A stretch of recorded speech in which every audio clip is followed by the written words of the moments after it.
Well, hello. We're back for another one, this time in Zamora, California. It's the Bariani road race. Um, this one was interesting. There was a big crash, if you saw that. That was pretty much the only factor in this race. Other than that, the pack pretty much stayed together. Aside from just some stuff that happened at the end, like honestly, that was it. I think there was one other crash from what I heard. That one must have been much smaller.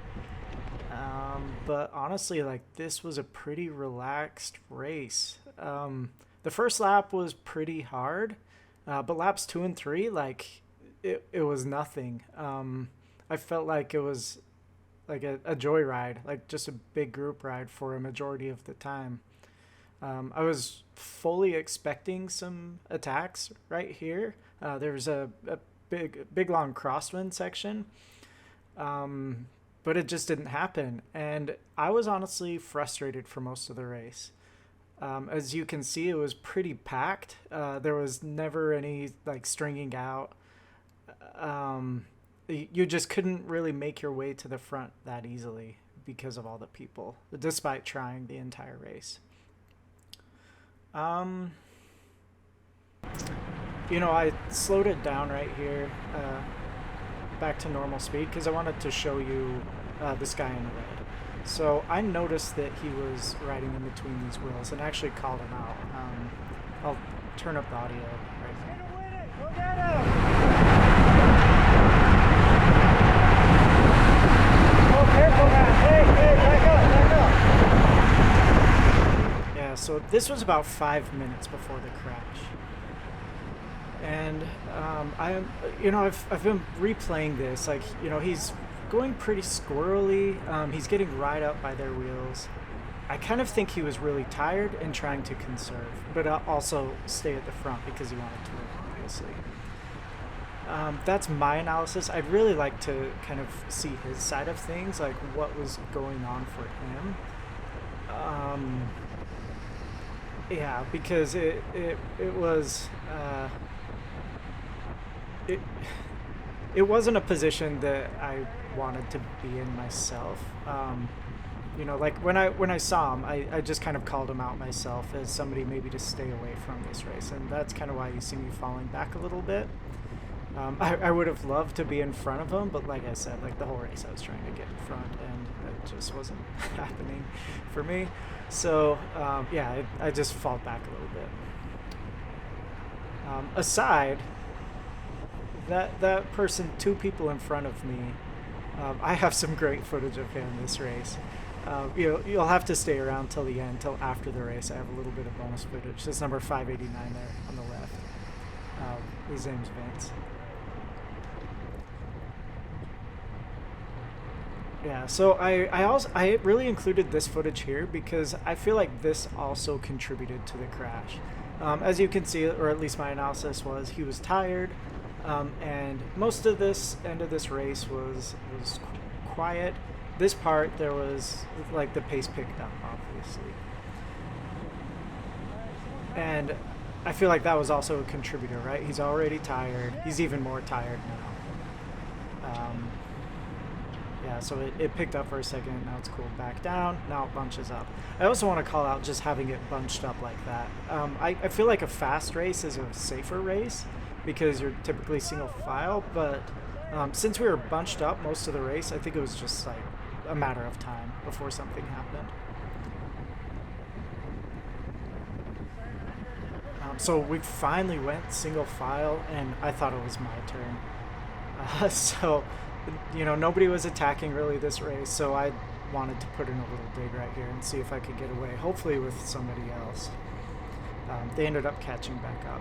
I do also want to say the start of the second lap, we were so close to having a successful break. There was one guy really far up the road, and I saw him and wanted to bring him back.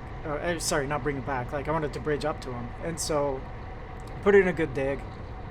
3 other people came with me, but I feel like only one of them wanted to work. And so we actually caught up to him. We went a little bit slower than we should have, and the pack were back on us by the time we got to him anyway.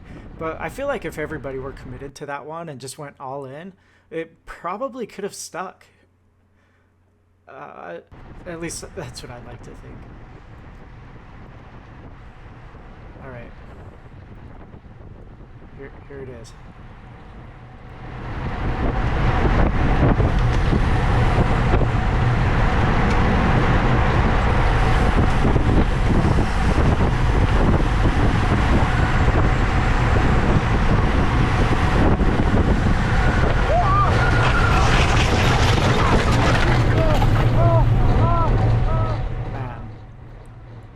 That's brutal.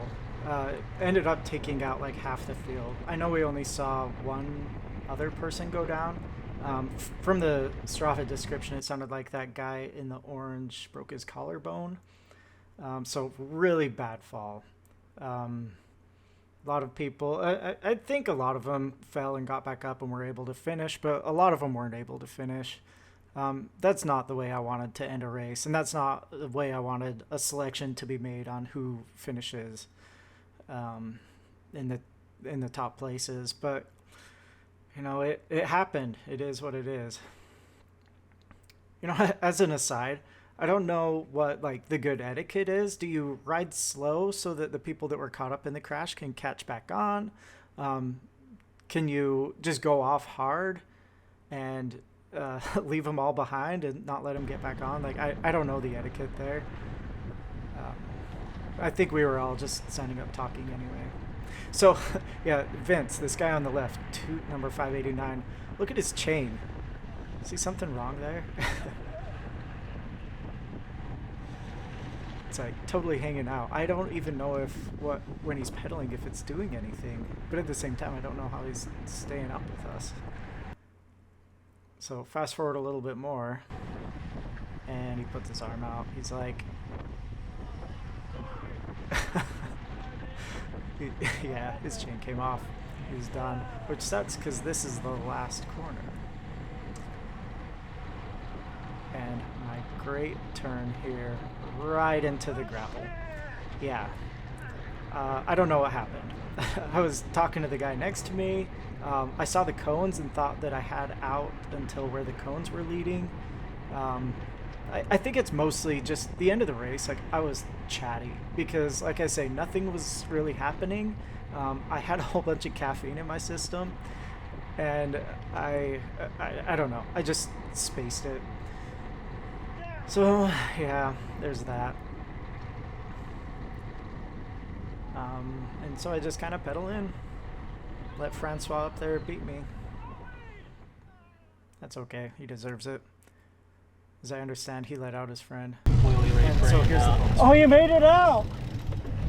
Fucking cane fell off, right? That was you? Fuck, man! Oh, So yeah.